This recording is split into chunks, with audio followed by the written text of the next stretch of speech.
Hello students, welcome back to my channel. You are watching All Over Physics. In the previous video, we have completed the theory portions of chapter 1, that is Introduction to Physics. If you have not watched the video yet, make sure to check it out first for a better understanding of the concepts.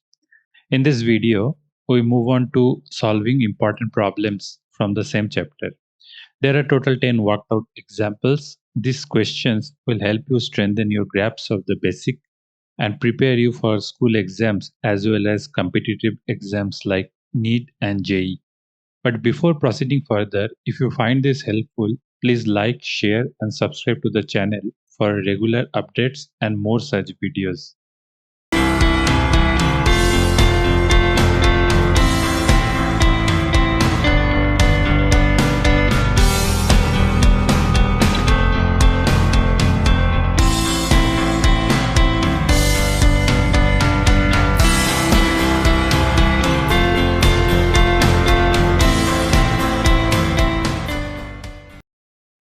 The problem states, find the dimensional formula of the following quantities. First, the universal constant of gravitation G, then the surface tension S, then the thermal conductivity K, and finally the coefficient of viscosity, that is eta.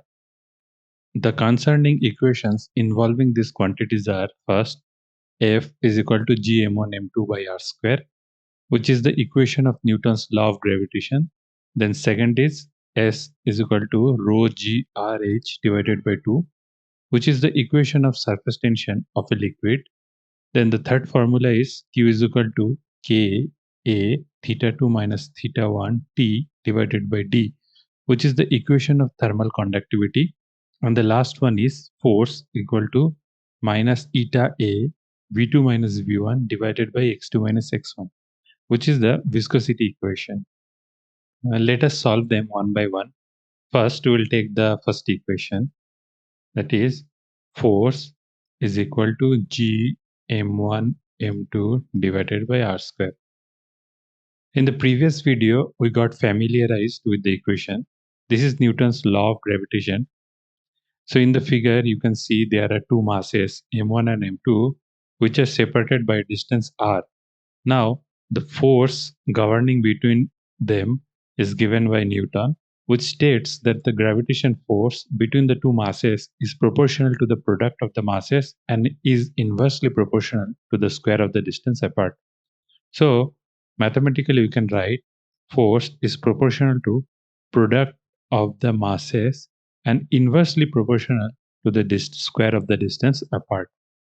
Now, taking a constant, which is the gravitation constant, we can rewrite the equation as force is equal to Gm1 m2 divided by r square. Now we have to find the dimensional formula of G. We'll write the equation again, that is force is equal to Gm1 m2 divided by r square. Now taking G on the left hand side, we can rewrite the equation as force into r square divided by m1 m2.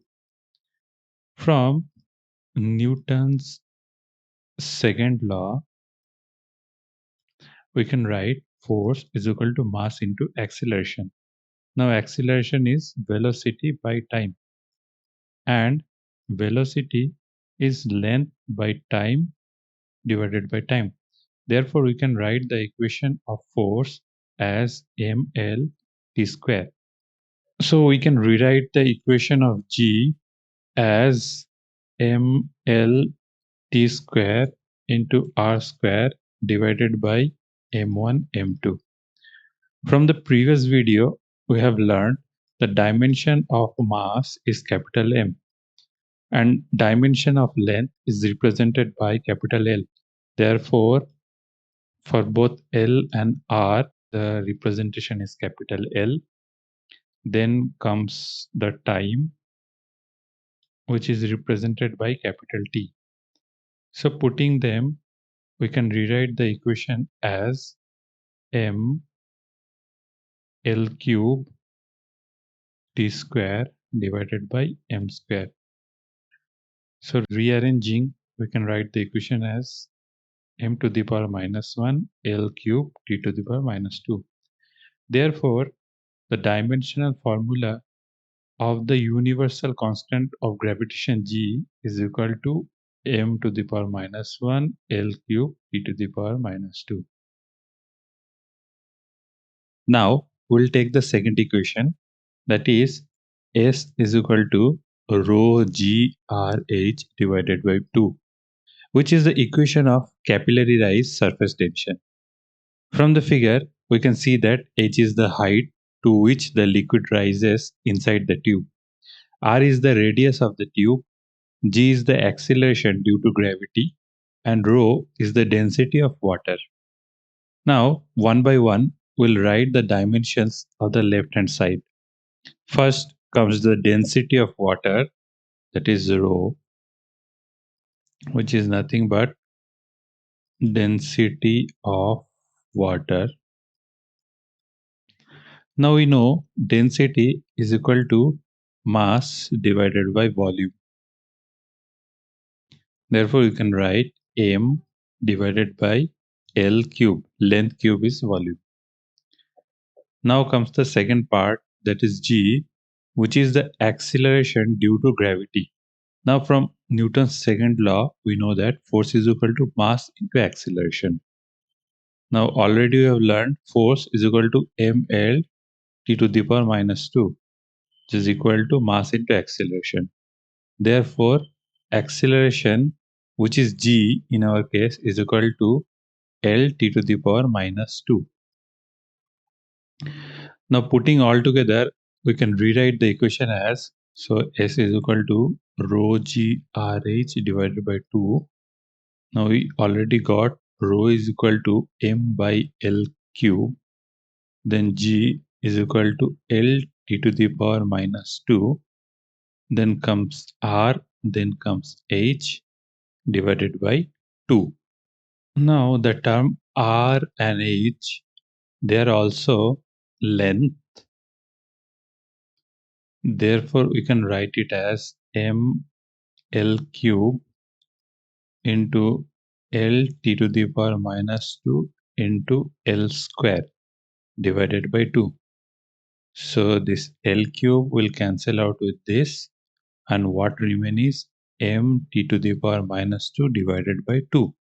So if we write the dimensional formula of surface tension, then we can see in bracket S, which is the symbol of dimension, is equal to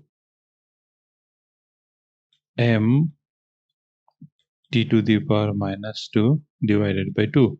Now we know that number has no dimension, so we'll rule out this number, and dimension of mass is capital M, whereas dimension of time is capital T. So therefore, the dimension formula of surface tension S can be written as m t to the power minus 2. Now we'll take the third equation. So this is the equation of thermal conductivity. Now let us draw a metal rod of length d. Temperature at one end is theta1 and temperature on the other end is theta2. If we take any cross section of the rod, it will have an area of A. So this will be also A, and this end also will have the area A.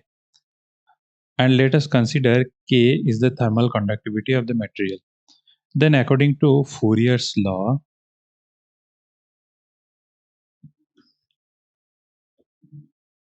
of heat transfer,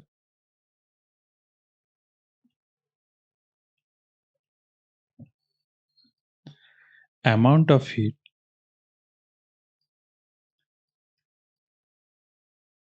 flow, which is represented by Q, is proportional to the area proportional to the temperature difference between them, proportional to time in which Q amount of heat has flown, and inversely proportional to the distance between the terminals. Now, taking a constant of equality, we can rewrite the equation as Ka theta2 minus theta1 into T divided by D. And already we have learned K is the thermal conductivity of the material. Now we have to derive the dimensional formula of the thermal conductivity K. So taking k on the left hand side, we can write the equation as k is equal to qd divided by a into theta 2 minus theta 1 into t. Now, we already told that q is the amount of heat energy and energy is the ability to do work. Therefore, dimension of energy will be equal to dimension of work. Now, what is work? Work is equal to force into displacement.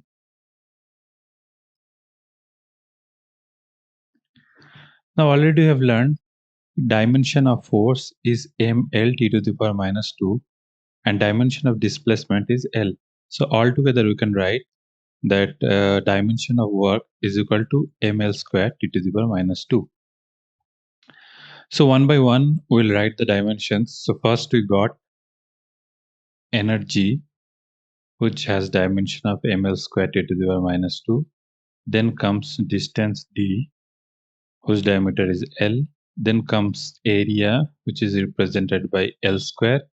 Then comes theta 2 minus theta 1. Now from the previous video, if you remember, temperature is represented by either theta or k. Then comes t, that is time, which is represented by capital T. Therefore, we will put everything in the equation. Therefore, we can write dimension of k is equal to ml squared t to the power minus 2 into L divided by L square, then k, then t. So this L square will cancel. What remains is ml t to the power minus 3 into k to the power minus 1. So you can see that the dimensional formula of thermal conductivity K is equal to mLT to the power minus 3 K to the power minus 1. Now comes the last equation, that is the equation of viscosity. Let us draw a figure. Suppose fluid is flowing in this direction with velocity v, but velocity will not be uniform along this direction, which we'll consider as x direction. The profile is something like that. Let us take 2 points, x2 and another is x1. At x2, the corresponding velocity is v2 and x1, the corresponding velocity is v1. Then Newton's law of viscosity states that shear stress, which is equal to force by area, is equal to minus eta v2 minus v1 divided by x2 minus x1. Now, what is this? This is nothing but slope and is called gradient velocity.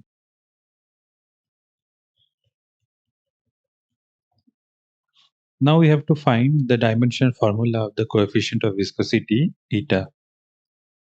So taking eta on the left hand side, we can write the equation as force divided by area into x2 minus x1 divided by v2 minus v1. Now one by one, we'll write the dimensions. First comes the force, which has dimension of ml t to the power minus 2. Then comes x2 minus x1, which is nothing but length, so we can write L. Then comes v2 minus v1, which is the velocity. Now velocity is written by L t to the power minus 1. And then comes the area, which is nothing but length square.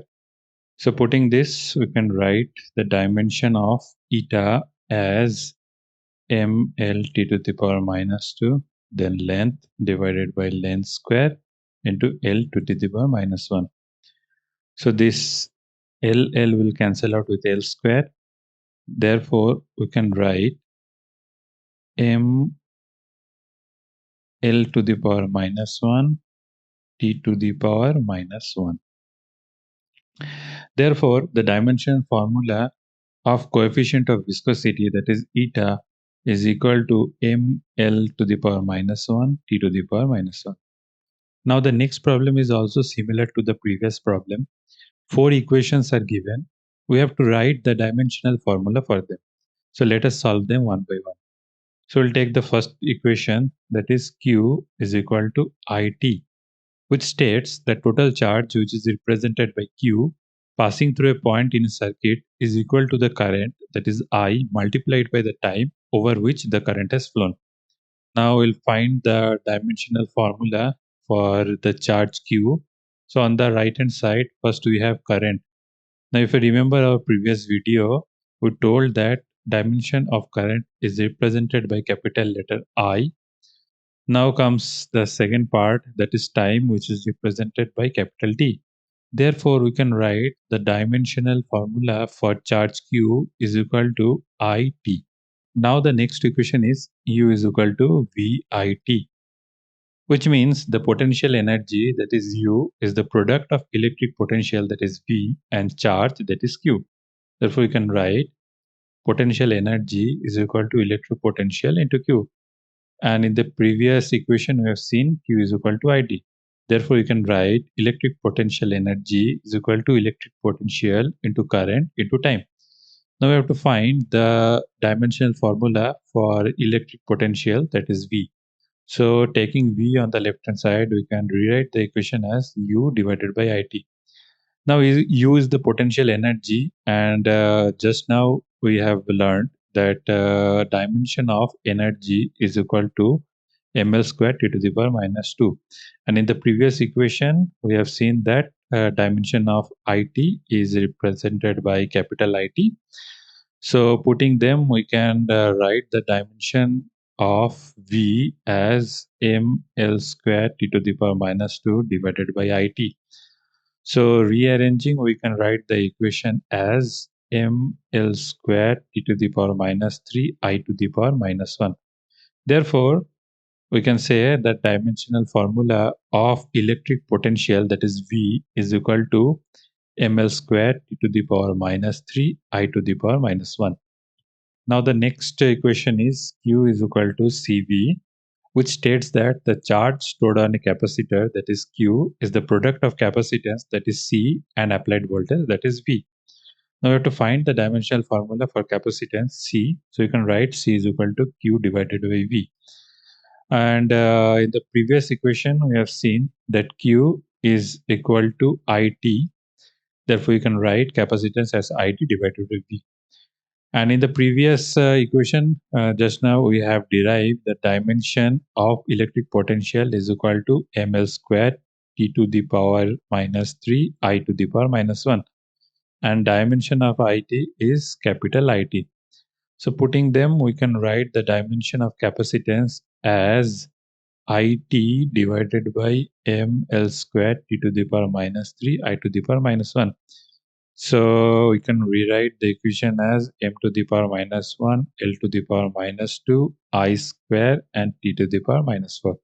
Therefore, we can write the dimensional formula for capacitance C is equal to m to the power minus 1, L to the power minus 2, I square, and t to the power minus 4.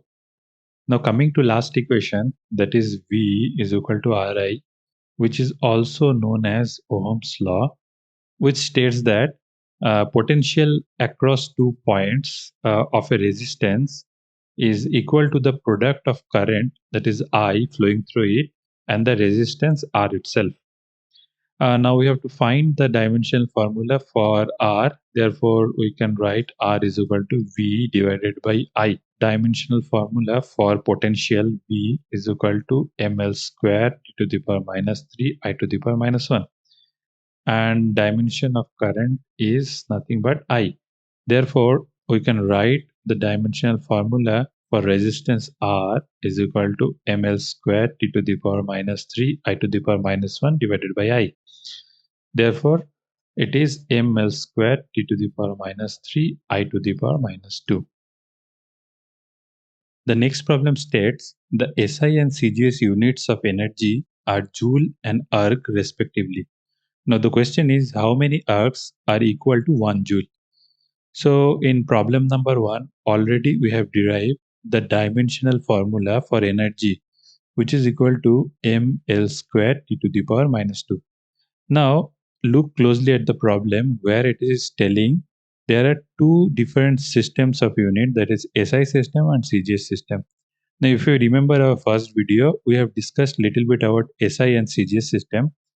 So we'll make a table where we'll try to see the units of these three quantities in both the system. First comes the mass, whose unit is kg in SI system and gram in CG system. Then comes the length, whose unit is meter in SI system and centimeter in CG system. Then comes the time, both the system, it is second.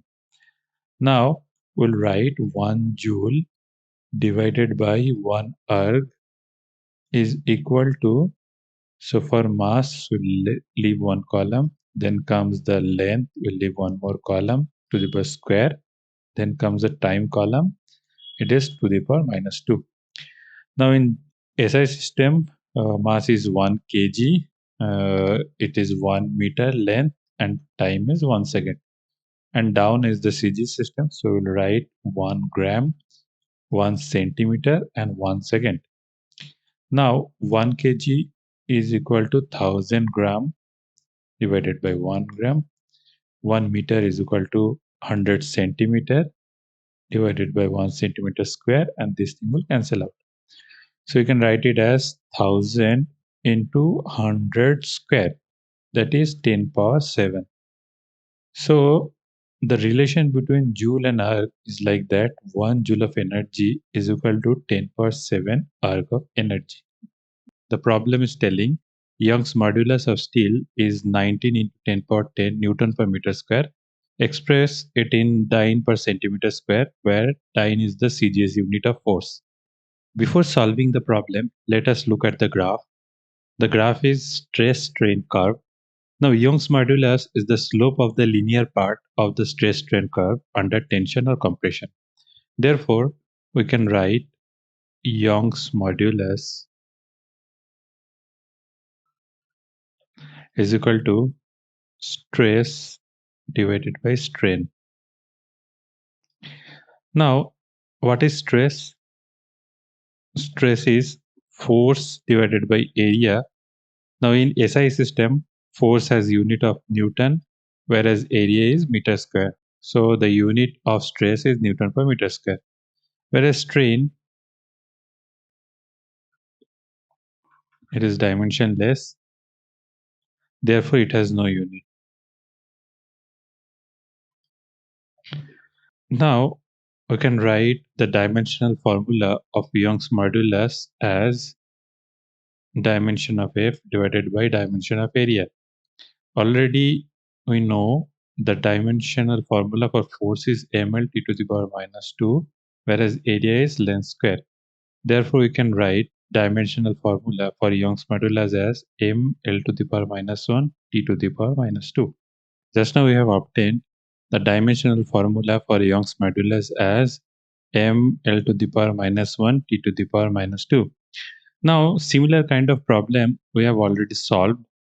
If we want to find the relation between SI and CGS system of units, then we'll take the ratio. So what we'll do, we'll take 1 Newton per meter square divided by 1 dyne per centimeter square.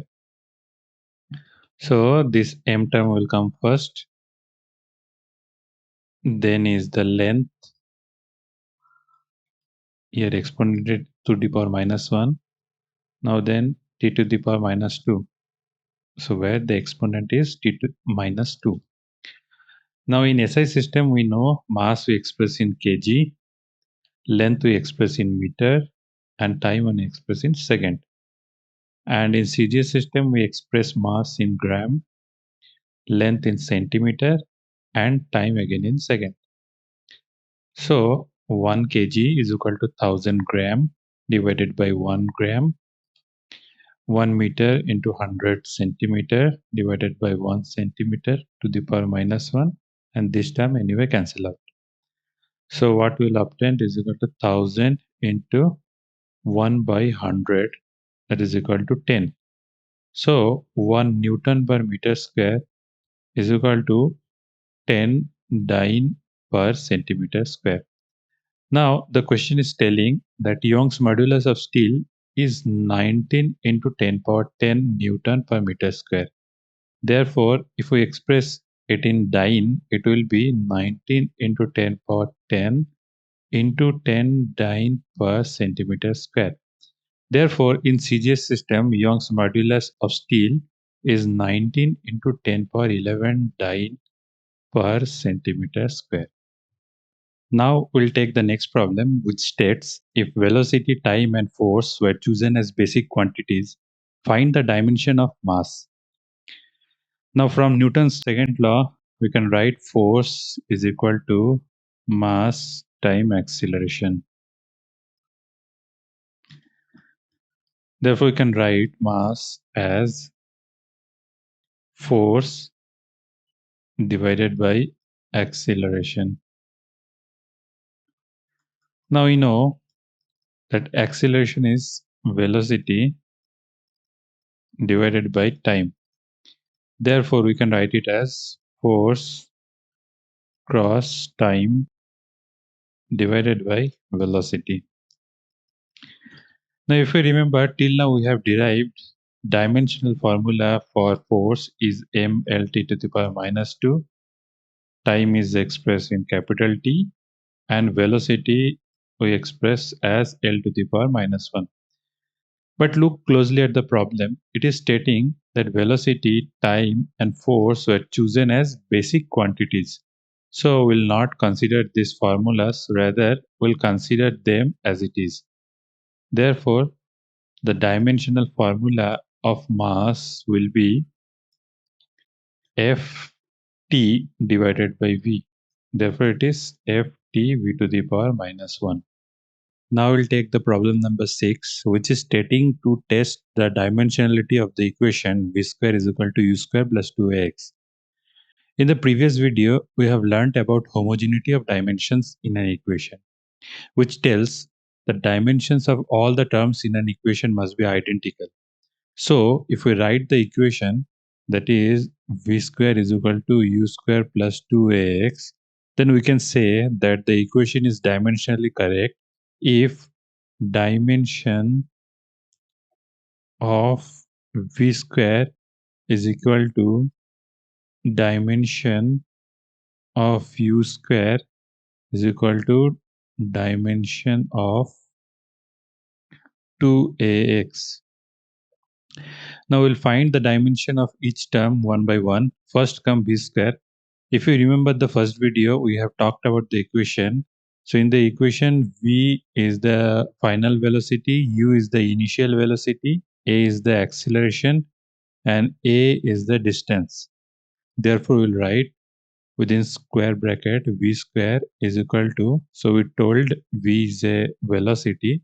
We know velocity is represented by lt to the power minus 1 and there is a square. So dimension of v square is equal to l square t to the power minus 2. Now come u square. U is the initial velocity. So therefore again we can write the equation as l square t to the power minus 2. Then comes the term 2ax. So dimension of 2ax is equal to, now we know 2 is a number, therefore has no dimension. Then what is remaining is acceleration, and x is the distance. Now acceleration we know L t to the power minus 2 and distance is L. Therefore we can write L square t to the power minus 2. Therefore, if we write the equation dimensionally, then we can see that it is L square t to the power minus 2 is equal to L square t to the power minus 2 plus L square t to the power minus 2. Therefore, we can see that all the terms in the equation have same dimension. So we can tell that the equation is dimensionally correct. Now we'll take problem number 7. The distance covered by a particle in time t is given by the equation x is equal to a plus bt plus ct square plus dt cube. Find the dimensions of the term a, b, c, and d. So we'll write the equation first, that is x is equal to a plus bt plus ct square plus dt cube. So on the left hand side, we can see x, which is the length, and we know dimension of length is represented by the symbol L. Now you have already learned that we can say an equation is dimensionally correct if all the terms in that equation have equal dimensions. Therefore, dimension of A will be L, dimension of BT will also be L, dimension of CT square will also be L, and similar way we can write dimension of DT cube is L. Now we'll solve them one by one. So the second equation, it is B, and dimension of time is represented by T is equal to L. Therefore, we can write dimension of B is equal to L T to the power minus 1. Similar way, we will take the equation. Now dimension of C and time is T square is equal to L. Therefore, dimension of C will be L T to the power minus 2. Similar way, we can write D, it will be T cube is equal to L. Therefore, dimension of D is equal to L T to the power minus 3. We'll take the next problem, which is stating if the centripetal force is of the form m to the power a, v to the power b, r to the power c, then find the values of a, b, and c. So before solving the problem, we'll discuss little bit about centripetal force. Centripetal force is the force acting on an object in curvilinear motion direct towards the axis of rotation or center of curvature. In the picture, you can see that the Earth is orbiting around the Sun. Centripetal force is the force with which the Sun is attracting the Earth. Now, coming back to the problem, we can write the centripetal force as m to the power a, v to the power b, and r to the power c. Now, m is the mass, v is the velocity, and r is the length. Dimension of mass is capital M. Dimension of velocity is L to the power minus 1, and dimension of length is capital L. Therefore, rearranging, we can write m to the power a, L to the power b plus c, and t to the power minus b. And dimension of force is ml t to the power minus 2. Then it is equal to m to the power a, L to the power b plus c, and t to the power minus b. Now, equating the exponents of similar quantities, we can write a as 1, b plus c as 1, and minus b equal to minus 2. Therefore, we can write b is equal to 2, and putting this value in this equation, we can write c is equal to minus 1. Therefore, we can write centripetal force, which is represented by m to the power a, b to the power, v to the power b, and r to the power c as m to the power 1, v to the power b is 2, and r to the power c is minus 1. Therefore, it is mv square divided by r. So, we can represent the centripetal force as mv squared divided by r. Now we'll take problem number 9. When a solid sphere moves through a liquid, the liquid opposes the motion with the force r. The magnitude of F depends on the coefficient of viscosity eta of the liquid, the radius r of the sphere, and the speed v of the sphere. Assuming that F is proportional to different powers of these quantities, guess a formula for F using the methods of dimension. So you can see in the figure that there is a solid sphere of radius r moving with velocity v through a liquid with viscosity eta, and the liquid is opposing the motion with the force r, which is opposite to the direction of velocity of the sphere. And the problem is telling that this force F is proportional to different powers of these quantities. Therefore, we can write as force is proportional to eta to the power a, force is proportional to r to the power b, and force is proportional to v to the power c. Therefore, altogether we can write force is proportional to n to the power a, r to the power b, and v to the power c. So taking a constant of equality k, we can write the equation as force is equal to k eta to the power a, r to the power b, and v to the power c.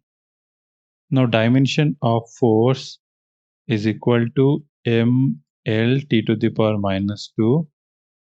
K is a constant, therefore has no dimension. If you remember problem number 1, there we have derived the dimensional formula for coefficient of viscosity.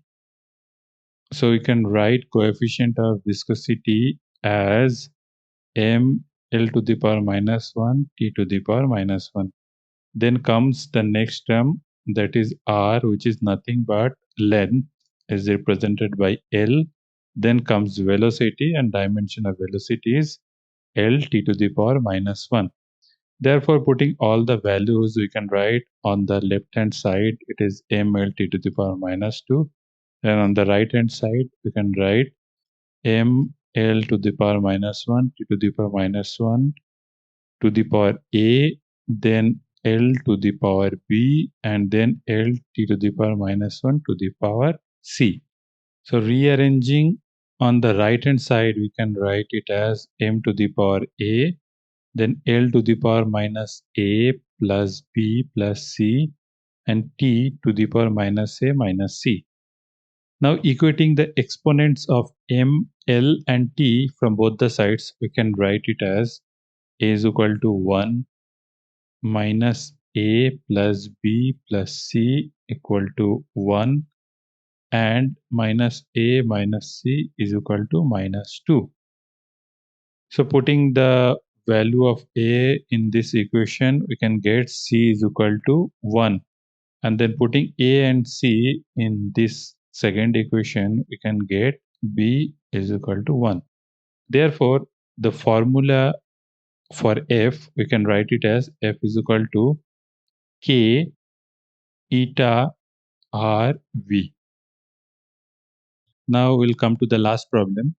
The problem states the heat produced in a wire carrying an electric current depends on the current, the resistance, and the time.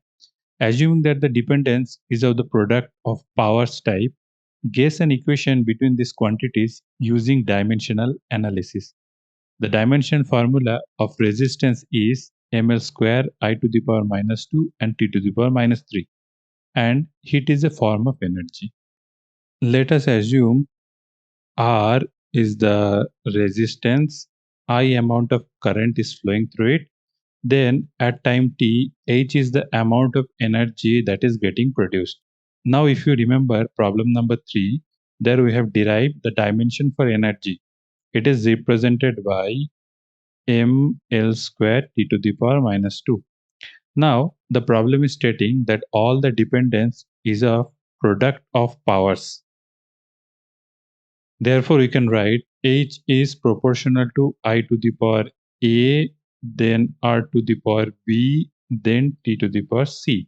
So taking a constant of equality, we can write H equal to K I to the power A, R to the power B, and T to the power C. And dimension of energy is ml square T to the power minus 2. Then on the right hand side, first comes a number, so we'll ignore it because number has no dimension. Then comes the current, which is I to the power A. And dimensional formula for resistance is already given in the problem, which is ml square I to the power minus 2 t to the power minus 3. There is the exponent b, and then comes time, that is t to the power c. So rearranging, we can write it as m to the power b, L to the power 2b, then t to the power minus 3b plus c, and I to the power a minus 2b. Now, the equation will be dimensionally correct if dimensions on both the sides are equal. So, equating the exponents, we can write b is equal to 1, 2b is equal to 2, minus 3b plus c equal to minus 2, and there is no I term on the left hand side. Therefore, a minus 2b will be 0. Therefore, we can see that b is equal to 1. Putting the value of b in the equation, we can get a is equal to 2. And putting b in equation number 3, we can derive c is equal to 1. Therefore, the equation for heat can be written as H is equal to K I squared R then T. Alright students, that's it for today's lesson. I hope you found it helpful and learned something new. We'll start our next video with exercises of chapter 1. If you enjoyed the video, make sure to hit the like button, and if you are new here, don't forget to subscribe the channel for more contents every week. Thanks for watching all over physics. See you in the next video.